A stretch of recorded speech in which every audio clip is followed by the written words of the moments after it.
Hey guys, we're back, and today we're talking about the death of the high street. All the potential death remains to be seen. I'm very lucky to be joined once again by Bronte Taylor. Thanks so much for coming on, Bronte. Hello, thank you for having me again.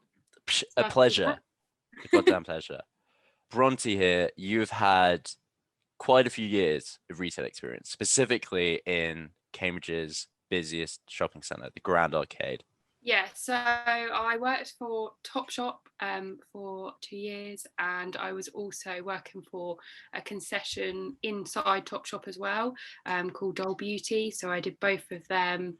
I mean, it's safe to say that you've spent quite enough time being able to monitor consumer habits in Cambridge City Centre, which I think is like a pretty good model for, how high street sports up and down the UK. Yeah, Your point of view, for someone who was in the mix day in, day out, how would you describe the shopping centre experience, in the last. yeah, I think like up until obviously the point of COVID, it's so busy all the time, and especially with Christmas and Black Friday and things like that coming up, which was such important times for the high street, and being closed sort of the run up and things like that, and people not wanting to come out because of COVID. I think that was had such a huge effect on sort of closing of stores and things like that.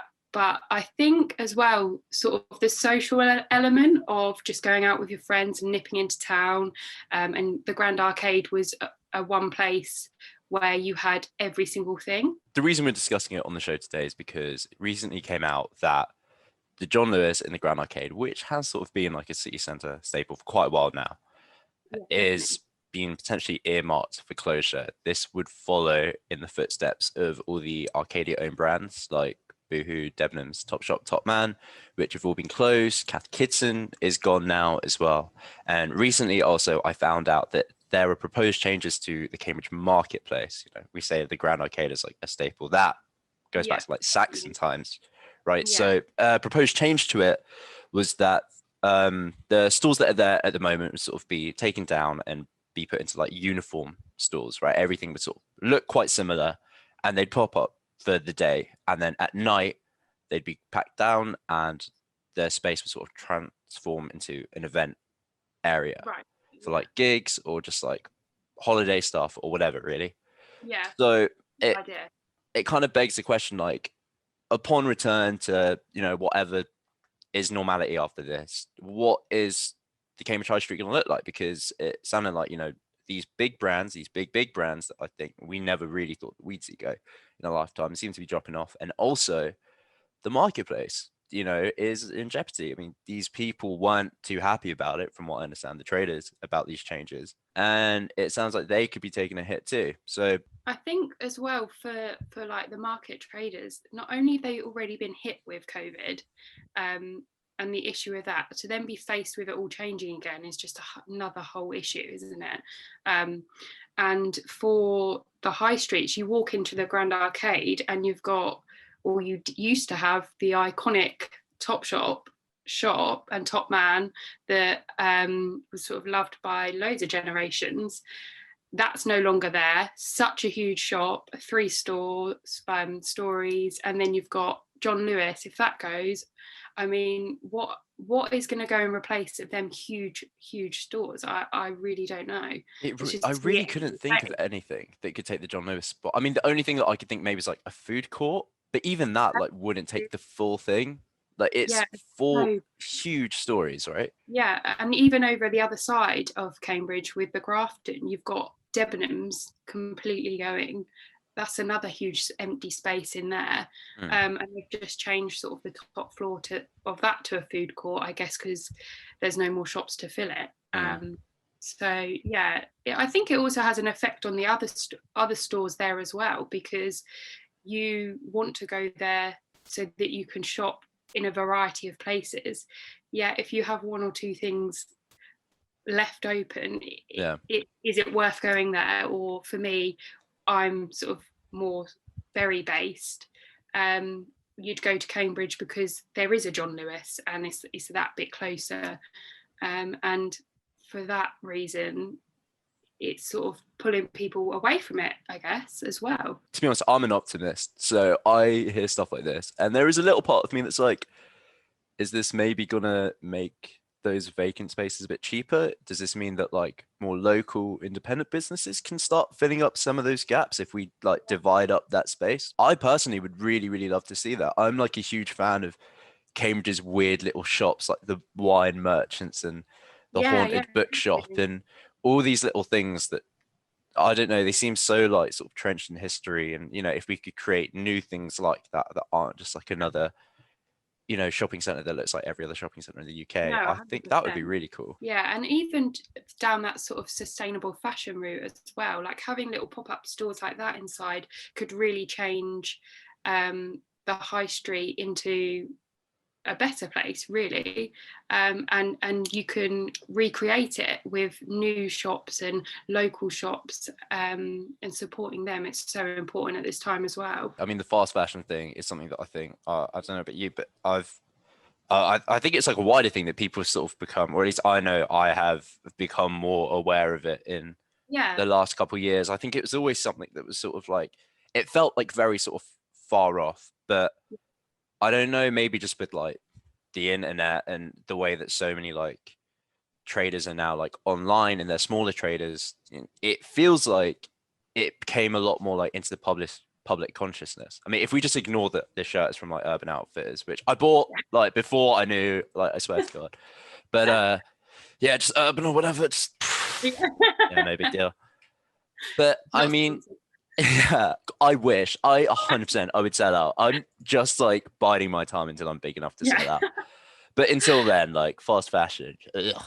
But for real, like this, it could work as like a reset, right? Like we're coming out of an unprecedented like time, which I'm so sick of hearing like the phrase unprecedented times, but we are.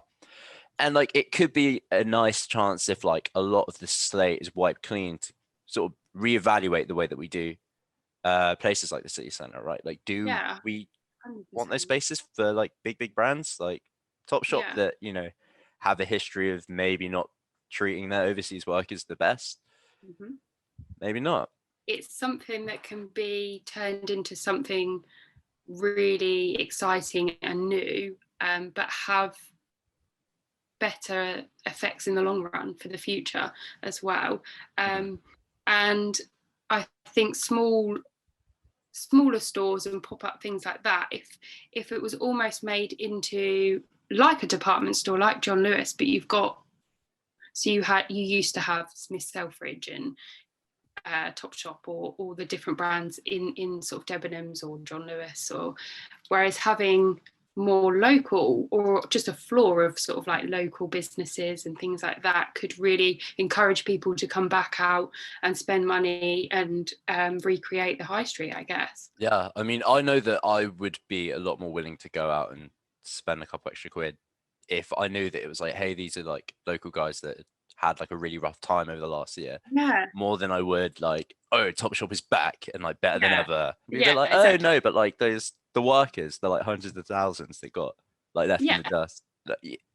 Yeah. So, but I mean, also, there's part of me that thinks like, all right, so maybe like lockdown was a catalyst for sure, but would this have happened in like 5 years, 10 years down the line anyway? Because I mean, over the last few years, like a lot of my clothes at least have come from places like Depop or like Instagram, like vintage places, or like just resell things where people are like, you sort of, you know, giving new life to like older clothes. It's become less like you go to a big brand and more you just like connect with someone online that has the specific like thing that you want and you buy it directly from them. yeah, and it's a lot more personal that way as well. And you know that like because the whole thing is so transparent as well from like beginning to end, the whole like transaction, it feels like okay, there's no blind spot here, right, where Yeah, someone could be taken advantage of. it's a good idea, and I think it's also really popular in our generation. Yeah. I think there's also something to be said for like that community becoming somewhere like the Depop community where like these things like do kind of take off. Or for instance, I know some people that are into oh god, I forget what it's called now, where you take clothes and you sort of like re-sew them and like patch them Yeah, together and like like, reworking them. yeah, exactly. And Yeah, I look at, places like that, or like those spaces on like Instagram and TikTok, and I'm like, no, there really is like a space here. People sort of like are very proud to show off what they've done and are very like open about how they've done it, and it's sort of created like a new community. And I know that there really isn't a substitution for like going out and spending time with people that you know. There is like an alternative, at least it seems to me. But like, how would you yeah. feel about something like that coming from like a retail background? Everything is moving online. That is just how it is. That is the way we are moving forward. And places like Depop and reselling and reworking clothes, almost creating their own businesses on Depop and selling on. I mean, I think it's brilliant, especially for sort of, I know that I'm guilty of having clothes that I haven't worn in ages and sort of selling them on or giving them to a charity shop for people to then go to buy secondhand. I just think is so much better than wasting it or just getting rid of it. Yeah, I couldn't agree more. Yeah. I just could not agree more. Yeah, for sure. I mean, I'm hoping that, it, I really can't speak for the country. I could barely speak for Cambridge, but my hope would be that coming out of lockdown, if these bigger shops have taken a hit, this, like the sense of community that you mentioned, like that experience of going out to the shops with your friends, Yeah. I hope will be pushed more in the direction of the local businesses and the smaller shops. Especially the Yeah. market. I've got a soft Yeah. spot for the market, but like all around Cambridge as well. All the like Yeah. I think 50 that's the million only like way phone it's going to repair be shops. saved, really. In an ideal world, let's say by like September time, what would your dream version of the high street return be? I think still having the option of your H&M and your New Look and your River Island and them brands that have always been on the high street or for as long as I can remember, and but mixing it up and having that also alternative option of maybe more sustainable fashion type of places and local businesses more inside one area rather than them being sort of 10 minutes down the road and you've got to find it. It's sort of all in one place. And I think it's really good for Cambridge in general with the universities, all students that might not have loads of money or might be really interested in the local businesses and the history of it and the sustainable fashion side of things. And I think that would be really exciting and a whole new way to look at the high street rather than how it has been and looking at the negatives of massive shops closing down. Bronnie, it's been an absolute pleasure to get to speak to you again. Thank you so much for coming back on the show.